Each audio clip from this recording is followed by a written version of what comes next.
හරියට ingredient list එකක්වත් නැති ප්‍රොඩක්ට් එකක්ද ඔයා අද ගිහින් අරගෙන ආවේ. එහෙම නැත්නම් ඔන්ලයින් ඕඩර් කරේ. ඒක මුලින්ම බලන්න ඕනේ. කොස්මෙටික් ප්‍රොඩක්ට් එකක් මිලදී ගන්න කලින් ඔයා බලන්න ඕනම දෙයක් තමයි ඒකේ ඉන්ග්‍රීඩියන්ට් ලිස්ට් එක කියන්නේ. අනිවාර්යයෙන්ම ඔයා කස්ටමර් කෙනෙක් විදිහට ඔයාගේ අයිතියක් තමයි දැනගන්න එක මේකේ මොනවද තියෙන්නේ. මේක ගෑවොත් මට මොකද වෙන්නේ කියන එක. අද වෙද්දි මාකට් එකේ තියෙන සමහර ප්‍රොඩක්ට් වල ඇත්තටම ඉන්ග්‍රීඩියන්ට් ලිස්ට් එකක්වත් නැහැ. හැබැයි එහෙම ප්‍රොඩක්ට් එකක් ඔයා ගන්න කලින් දෙපාරක් නෙමෙයි 100 පාරක් වුණත් හිතන්න ඕනේ. හැබැයි එහෙම නැතුව හොඳ බ්‍රෑන්ඩ් එකක හොඳ ප්‍රොඩක්ට් එකක් නම් ඔයා ගන්න අනිවාර්යෙන් ඒගොල්ලන්ගේ ෆුල් ඉන්ග්‍රීඩියන්ට් ලිස්ට් එක තියෙන්න ඕනේ. මාකට් එකේ සමහර ප්‍රොඩක්ට්ස් තියෙනවා. ඒ වගේ මෙන්ෂන් කරලා තියෙන්නේ එයාලා යූස් කරන ඇක්ටිව්ස් ටික. එහෙම නැත්නම් එසෙන්ෂල් ඔයිල්ස් ටික. එහෙම නැත්නම් බටර්ස් ටික විතරයි.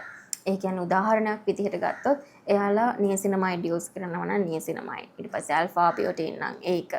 ඊළඟට ජොජෝබා ඔයිල් යූස් කරනවා නම් ඒක. ෂියා බටර්, කොකෝවා බටර්. එතකොට මේ 4-5 විතරයි ඉන්ග්‍රීඩියන්ට් ලිස්ට් එකේ තියෙන්නේ. හැබැයි ඔයා දන්නවද? ක්‍රීම් එකක් එහෙම නැත්නම් ෆේස් වොෂ් එකක් ෂැම්පූ එකක් කන්ඩිෂනර් එකක් ඔය මොන ප්‍රොඩක්ට් එක හදන්නත් ඔය බටර්ස් වලින් එහෙම නැත්නම් එසෙන්ෂල් ඔයිල්ස් වලින් එහෙම නැත්නම් ඇක්ටිව්ස් වලින් විතරක් බෑ. හරියට ඉන්ග්‍රීඩියන්ට් ලිස්ට් එකක්වත් නැති ප්‍රොඩක්ට් එකක්ද ඔයා අද ගිහින් අරගෙන ආවේ. එහෙම නැත්නම් ඔන්ලයින් ඕඩර් කරේ. ඒක මුලින්ම බලන්න ඕනේ. ඔයා ඉන්ග්‍රීඩියන්ට් ලිස්ට් එකක් බැලුවම ඔයාට දැක ගන්න පුළුවන් ගොඩාක් ප්‍රොඩක්ට්ස් වල උඩින්ම තියෙන වෝටර් එහෙම නැත්නම් ඇක්වා. ඒ කියන්නේ ගොඩාක් ෂැම්පූ එහෙම නැත්නම් ෆේස් වොෂ් ක්‍රීම්ස් ගොඩක් දේවල් වෝටර් බේස් ප්‍රොඩක්ට්ස්. එතකොට වතුර තමයි ඒ වගේ වැඩිපුරම තියෙන්නේ. ඊට පස්සේ අනිත් රෝ මැටීරියල්ස් ටික තියෙනවා. ඊට පස්සේ අන්තිමේටම තියෙන ගොඩක් වෙලාවට කලර්ස් සහ ෆ්‍රේග්‍රන්සස්. කලර්ස් නම් කරලා තියෙන්නේ CI කියලා නම්බර් එකක් තමයි තියෙන්නේ. ඒ කියන්නේ කලර් ඉන්ඩෙක්ස් කියලා තමයි ඒක හඳුන්වන්නේ. ඒක ඉන්ටර්නැෂනලි රෙකග්නයිස් කරන විදිහක්. අපි උදාහරණයක් ගත්තොත් ෆේස් වොෂ් එකක් එහෙම නැත්නම් ෂැම්පූ එකක් ඒ කියන්නේ රින්ස් ඔෆ් ප්‍රොඩක්ට් එකක් ගත්තොත් ඒ වගේ ප්‍රොඩක්ට් එකක වතුර එහෙම නැත්නම් ඇක්වා වලට පස්සේ ගොඩක් වෙලාවට තියෙන්නේ සර්ෆැක්ටන්ට්ස්. ඒ කියන්නේ සර්ෆේස් ඇක්ටිව් ඒජන්ට්ස් කියලා තමයි සර්ෆැක්ටන්ට්ස් හඳුන්වන්නේ. ඔයාලට බලන්න පුළුවන් වෙයි SLS එහෙම නැත්නම් SLES තමයි උඩින්ම තියෙන්නේ. ඒක සල්ෆේට් ෆ්‍රී ප්‍රොඩක්ට් එකක් නෙමෙයි නං. SLS කියන්නේ සෝඩියම් ලොරයිල් සල්ෆේට්. එහෙම නැත්නම් SLES කියන්නේ සෝඩියම් ලොරයිල් ඊට සල්ෆේට් නැත්නම් සමහර කට්ටිය සෝඩියම් ලොරේට් සල්ෆේට් කියලාත් හඳුන්වනවා.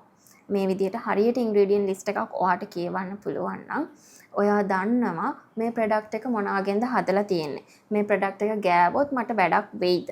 මේ ප්‍රොඩක්ට් එකේ තියෙන ඉන්ග්‍රීඩියන්ට්ස් මට ඕන විදිහට ඒ කියන්නේ මගේ ස්කින් එකේ තියෙන ප්‍රශ්නෙට නැත්නම් මගේ හෙයාර් එකේ තියෙන ප්‍රශ්නෙට මගේ ස්කැල්ප් එකේ තියෙන ප්‍රශ්නෙට මේක උත්තරයක් වෙයිද කියන එක ඔයාට දැනගන්න පුළුවන්. අපි එක්සැම්පල් එකක් ගත්තොත් ඔයාගේ පිම්පල්ස් තියෙනවා නම් එහෙම නැත්නම් ඔයාට ගොඩාක් ඔයිලි ස්කින් එකක් නම් තියෙන්නේ. එතකොට හොඳ ඇක්ටිව් එකක් තමයි යූස් කරන්න සැලිසිලික් ඇසිඩ් කියලා කියන්නේ. ඉතින් ඔයා කවුරුත් කියන දෙයක් අහලා කොහේවත් නැති ක්‍රීම් එකක් ගන්නවට වඩා ඔයාට පුළුවන් නම් සැලිසිලික් ඇසිඩ් තියෙන ක්‍රීම් එකක් එහෙම නැත්නම් සැලිසිලික් ඇසිඩ් තියෙන ෆේස් වොෂ් එකක් යූස් කරන්න ඔයාගේ ප්‍රශ්නෙට ගොඩක් ඉක්මනට ආන්සර් එකක් හොයාගන්න පුළුවන්.